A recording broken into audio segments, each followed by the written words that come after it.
चंदनपुर नाम के गांव में सुमन अपने पति रघु के साथ रहती थी। वो गरीब थे, लेकिन मेहनत कर दोनों अपना पेट भरते थे। उनकी शादी को कई साल बीत चुके थे। अब उन्हें 8 साल की एक बेटी सुधा और 4 साल का बेटा शुभम था। उनकी जिंदगी में सब कुछ अच्छा चल रहा था कि एक दिन अचानक से सुमन और रघु का एक्सीडेंट हो जाता है और उसी में उन दोनों की मौत हो जाती है। सुधा और शुभम पर अब कहर बरस पड़ा था। उनके सिर से माँ पिता का छत छीन गया था। शुभम सुधा से, दीदी, हमारे माँ बापू कहाँ है? हमारे माँ बापू भगवान को बहुत पसंद आए, तो भगवान ने उन्हें उनके पास बुला लिया।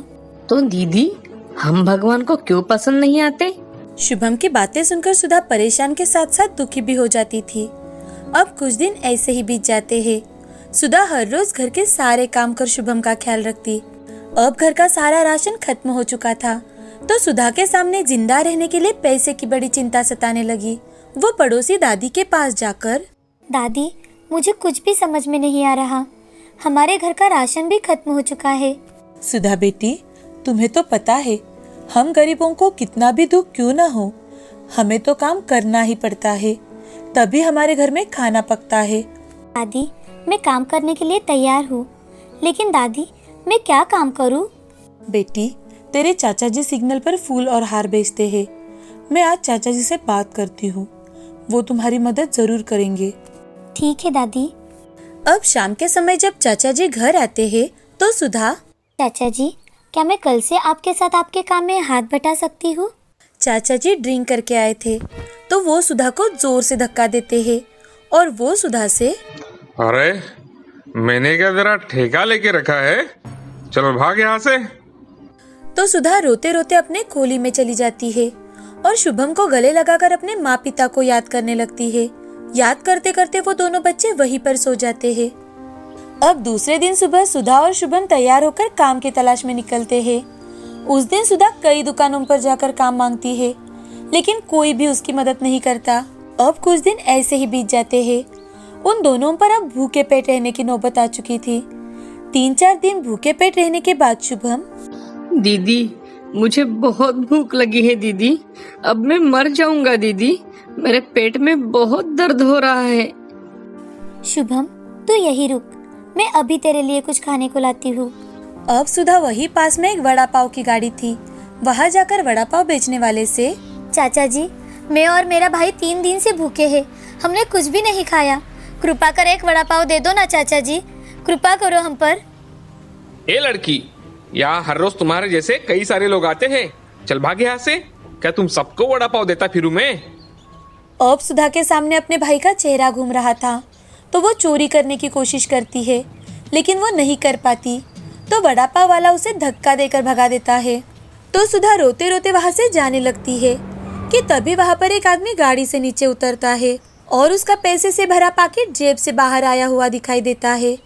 तो सुधा भागते हुए उसकी जेब से पैकेट निकालने की कोशिश करती है, लेकिन वो आदमी उसे झट से पकड़ लेता है और सुधा रोते गिड़गिड़ाते हुए, माफ कर दो साहब, माफ कर दो। 3 दिन से मैं और मेरा भाई भूखे हैं, लेकिन कोई खाना नहीं दे रहा, माफ कर दो साहब। तुम्हारे माँ पिता कहाँ है? जरा बुलाओ तो उन्हें। पालने की औकात नहीं, चले बस बच्चे पैदा करने। साहब, हमें कुछ भी बोलो, लेकिन हमारे माँ पिताजी को कुछ भी मत कहो। उन्हें मरे 4 महीने बीत चुके हैं। तब से मैं और मेरा भाई हर रोज यहाँ काम ढूंढ रहे हैं, लेकिन किसी ने हमें काम नहीं दिया, तो अब मजबूरन में। सुधा की बात सुनकर आदमी को अपनी गलती का एहसास हुआ कि उसे सुधा से इस तरह से बात नहीं करनी चाहिए थी। अब वो आदमी सुधा से, देखो बेटी, एक बात हमेशा याद रखना, चोरी करना बुरी बात है। अगर तुम चोरी करके अपना पेट भरोगी तो तुम कभी चैन से नहीं जी पाओगी और ना ही सो पाओगी। साहब, कौन चोरी करना चाहता है, लेकिन किस्मत ने हमें ये करने पर मजबूर किया। माँ पिताजी के गुजरते ही स्कूल छूट गया, छोटे भाई को भी संभालना है और हमारी तो कोई भी मदद नहीं करना चाहता। आओ बेटी, तुम मेरे साथ चलो। वो आदमी सुधा को कई सारे पेन खरीद कर देता है और वो सुधा से, ये लो बेटी, और अपना काम शुरू करो। सुधा की आंखों से आंसू आ जाते हैं और वो शुभम के पास भागते हुए जाती है और शुभम को गले लगाकर उससे, शुभम, शुभम, आज के बाद हम कभी भूखे नहीं रहेंगे भाई। ये देखो, अब से हम कमाएंगे, हमें पैसे कमाने का जरिया मिल चुका है। अब सिर्फ शाम तक रुको मेरे भाई, मैं तेरे लिए अच्छा सा खाना लेकर आऊंगी। सुधा शुभम से बात कर ही रही थी कि तभी वो आदमी वहां पर पहुंच जाता है और उन दोनों को पेट भर खाना खिलाता है और सुधा से, बेटा, तो तुम्हारी काम की शुरुआत तुम मुझसे नहीं करना चाहोगी? मुझे एक पेन चाहिए। उस आदमी के ऐसे कहते ही सुधा खुश होकर एक पेन निकालती है और उस भले आदमी को दे देती है। तो वो आदमी उसे उस पेन के पैसे भी देता है। तो सुधा उसे मना करती है, लेकिन वो आदमी, बेटी, ये तो तुम्हारी शुरुआत है। तुम्हें आगे कई सारी कठिनाइयों का सामना करना होगा, लेकिन हमेशा एक बात याद रखना, चोरी कभी मत करना।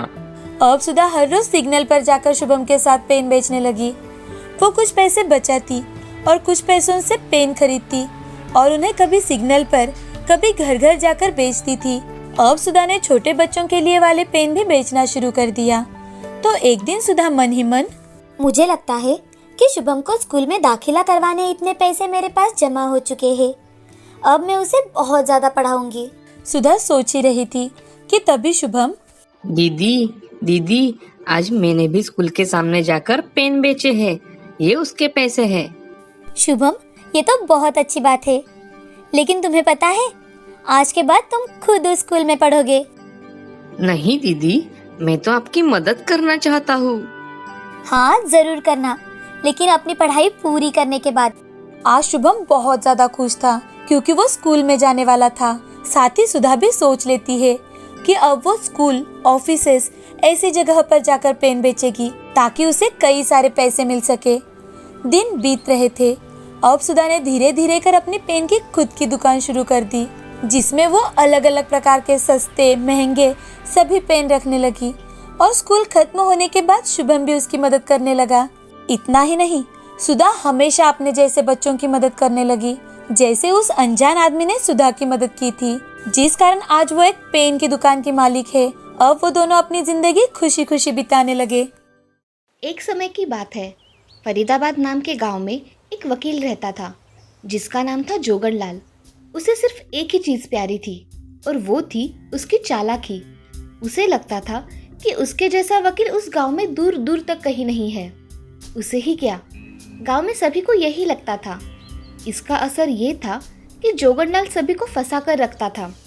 एक दिन की बात है, कुछ गांव वाले जोगनलाल के पास आते हैं और जोगनलाल से एक गांव वाला, जोगन भाई, मैं बहुत बड़ी परेशानी में हूँ। उस जमींदार ने धोखे से मेरी जमीन अपने नाम कर ली है।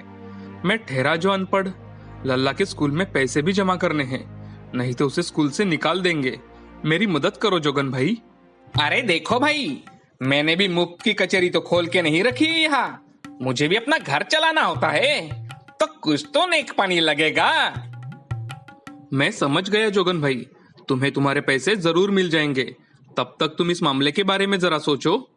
सबसे पहले पैसे का दर्शन, फिर दुख भंजन, समझे भाई? ऐसा कहकर जोगनलाल हंसने लगता है। बेचारा गांव वाला अपने अश्रु रोकते हुए वहां से चला जाता है। उस वक्त गांव वाले और जोगनलाल के अलावा वहां एक और व्यक्ति थी। वो थी जोगनलाल की 10 साल की बेटी ज्योतिका। जितना घमंड जोगनलाल के अंदर था, उतना ही प्रेम ज्योतिका के अंदर अपने पिता के लिए था। एक दिन ज्योतिका अपने पिता से, पिताजी, एक बात बताइए। एक क्या, तुम 2 बातें पूछो बिटिया। पिताजी, उस दिन जो काका आपसे मदद मांगने आए थे, आप उनसे पैसे क्यों मांग रहे थे? आपने तो कहा था ना कि हमें लोगों की मदद बिना किसी धन या लोभ के करनी चाहिए। जोगनलाल पहले तो चकित हुआ, फिर हंसने लगा। बेटी के मासूम सवाल का जवाब जोगनलाल ने कुछ इस तरह दिया, अरे ज्योति बेटी, जब तुम वकील बनोगी तब ये बातें जानोगी। उस रात जोगनलाल तो अच्छी नींद सोया, पर ज्योतिका उस जवाब को हमेशा अपने हृदय में लेकर गहरे विचार में रही। कुछ साल बाद उसने ठान लिया कि वो भी वकालत करेगी। उसने गांव से बाहर जाकर शहर में एक कॉलेज से लॉ की पढ़ाई शुरू कर दी और बाहर ही अपने पसंद के लड़के से शादी भी कर ली। इसी कारण जोगनलाल और ज्योतिका के रिश्ते में खटास हो गई थी। इधर जोगनलाल आज भी लोगों का फायदा उठाकर अच्छा खासा पैसा कमा रहा था, पर उसके कानों में ये बात पड़ गई थी कि गांव में कोई नया वकील आया है जो कम दाम में लोगों की मदद कर रहा है। अब जोगनलाल अपने जीवन के ऐसे पायदान पे था जिसमें उसे किसी चीज का डर नहीं था। पर कहते हैं ना, आंधी नंगे पांव आती है और इंसान से नंगा नाच करवाती है। जोगनलाल के लिए ये वक्त देर से ही सही पर आया जरूर था। जोगनलाल ने देखा धीरे धीरे उसके सारे ग्राहक उस दूसरे वकील के पास जा रहे थे। हद तो अब हो गई जब गिने चुने पुराने ग्राहकों ने भी जोगनलाल से मुंह मोड़ लिया। अब जोगनलाल गुस्से में अपना होश खो बैठा था। वो दौड़ते हुए देखने गया कि आखिर कौन है जो उसका धंधा चौपट कर रहा है। जब जोगनलाल उस वकील के दफ्तर में पहुंचा तो उसे देखकर उसके चेहरे के रंग उड़ गए। वो कोई और नहीं, प्रलय था, उस गांव वाले का बेटा जिसने जोगनलाल से मदद मांगी थी। प्रलय बेटा, तुम यहाँ कैसे? मुझे लगा तुम्हारे पिताजी के देहांत के बाद तुमने गांव छोड़ दिया। जी हाँ काका, गांव तो मैंने छोड़ दिया था, लेकिन अब फिर से वापस आ गया हूँ। अच्छा है बेटा, लगा नहीं था कि तुम भी कभी वकालत करोगे। क्यों काका, वकालत क्या सिर्फ आपके नाम है? प्रलय का जवाब सुनकर जोगनलाल के चेहरे पर से मुस्कुराहट हट गई और उसने प्रलय को सचेत किया। बेटा, भला यही होगा कि तुम यहाँ से चुपचाप चले जाओ, नहीं तो क्या पिताजी की तरह क्या आप मुझे भी जलील करेंगे और झूठे कागज बनाकर मेरी जमीन बेच देंगे? ये क्या कह रहे हो तुम? जो सच है। जोगनलाल तभी जोर जोर से हंसने लगा और प्रलय से कहने लगा, समझदार तो हो पर उतने ही मूर्ख भी। हाँ, मैंने ही तुम्हारे पिताजी को फंसाया था, अब तुम भी फंसोगे। आज ही तुम्हारी कचहरी में तोड़फोड़ होगी और सब खत्म हो जाएगा, तुम्हारे लिए और तुम्हारे परिवार के लिए, समझे? तभी अंदर से ज्योतिका की आवाज आती है, इतने जल्दी नहीं पिताजी, असली वकील यहाँ है। ज्योतिका अपने स्मार्टफोन के साथ बाहर आती है जिसमें रिकॉर्डिंग हो रही थी। आप तो बहुत चालाक है, फिर आपने ये क्यों नहीं पता किया कि वो वकील आदमी है या औरत? अब आपका घमंड यही खत्म होता है। जोगनलाल को अपने आंखों पर भरोसा नहीं हो रहा था कि उसकी अपनी बेटी उसके खिलाफ खड़ी थी, वो भी गांव वालों के साथ जिनके आंखों में चमक थी। तभी ज्योतिका प्रलय का हाथ पकड़ती है। जोगनलाल पत्थर सा खड़ा होकर सब कुछ देखता रहता है। क्यों चौंक गए आप? प्रलय ही मेरे पति है। मैं बहुत पहले ही समझ गई थी आपका खेल।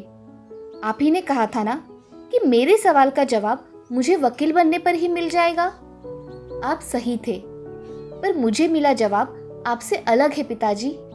जोगनलाल इतना सुनते ही अपने पैरों पर गिर पड़ता है और प्रलय और गांव वालों से माफी मांगता है। तभी वहां पुलिस आ जाती है। ज्योतिका अपने आंसू पोंछती है और पुलिस से कहती है, गिरफ्तार कर लीजिए इन्हें। जाने से पहले जोगनलाल ज्योतिका से कहता है, ज्योति, मेरी शर्मिंदगी में भी तुमने मेरा सर ऊंचा कर दिया। कभी मत बदलना बेटी, हमेशा ऐसे ही रहना। ज्योतिका और प्रलय बस एक आंख जोगनलाल को देखते हैं और फिर पुलिस जोगनलाल को ले जाती है।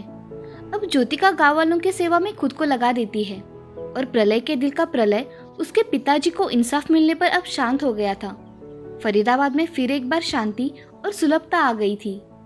दोस्तों, लालच तो बुरी बला है ही, पर उससे भी बुरा है घमंड, अपनी कला का, अपने गुणों का।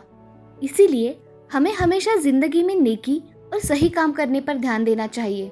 बदले की भावना हमें नष्ट कर सकती है, इसीलिए हमें अपने बुद्धि से काम लेना चाहिए, हमेशा अपना धर्म निभाना चाहिए। सुवर्णनगर नाम के गांव में रागिनी अपनी 3 बेटियों के साथ रहती थी। उसकी बड़ी बेटी राधा 12 साल की, मझली बेटी मधु 9 साल की और सबसे छोटी बेटी मीना 6 साल की थी। रागिनी के घर के हालात कुछ अच्छे नहीं थे। वो अपनी बच्चियों का बड़े ही कठिनाइयों का सामना कर पालन पोषण कर रही थी। वो खुद भूखी रहकर अपनी बच्चियों को खाना खिलाती, जो काम मिले वो काम किया करती थी।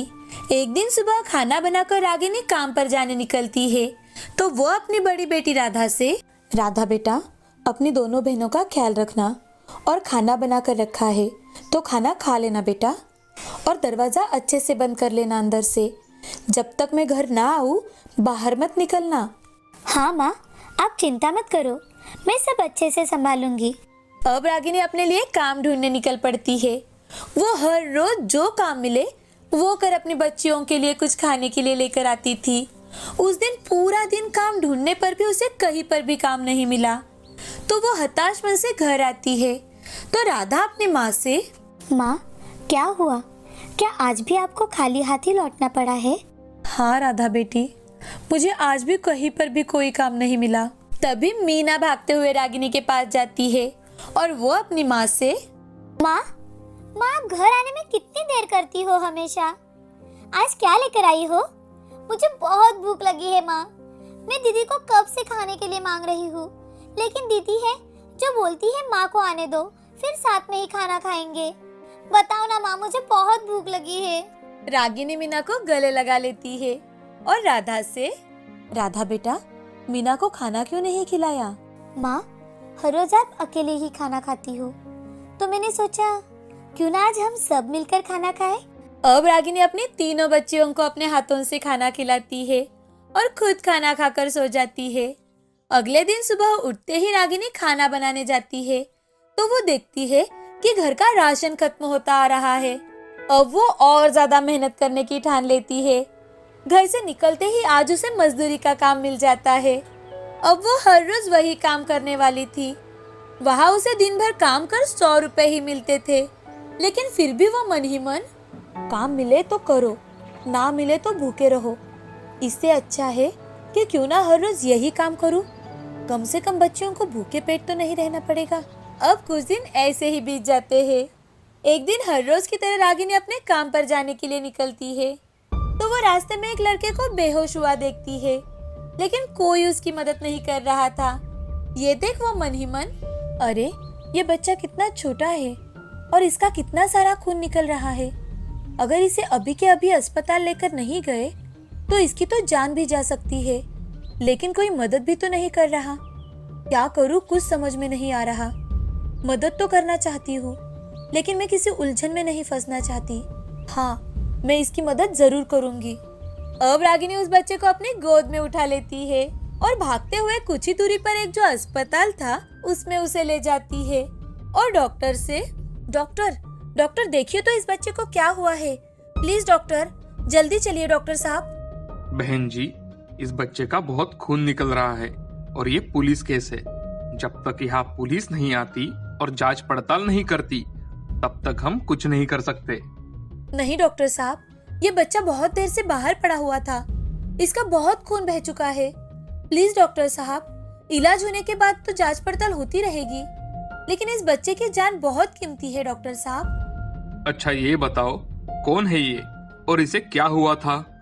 डॉक्टर साहब, मैं नहीं जानती कि ये कौन है और इसके साथ क्या हुआ है, लेकिन ये मुझे रास्ते में पड़ा दिखाई दिया तो मैं इसे लेकर यहाँ चली आई। डॉक्टर साहब, इसका जल्द से जल्द इलाज करवा दीजिए। रागिनी की बात सुनकर डॉक्टर उस बच्चे को इलाज के लिए लेकर जाते हैं और जब तक उस बच्चे को होश नहीं आता तब तक रागिनी अस्पताल में ही रुकती है। वो आज काम पर भी नहीं जा पाई थी तो आज उसे मजदूरी भी नहीं मिलने वाली थी। दूसरी ओर मधु और मीना अपनी माँ की राह देखते देखते सो जाती है। राधा बहुत परेशान होए जा रही थी। देर रात रागिनी घर आती है और दरवाजा खटखटाती है तो राधा बहुत डर जाती है।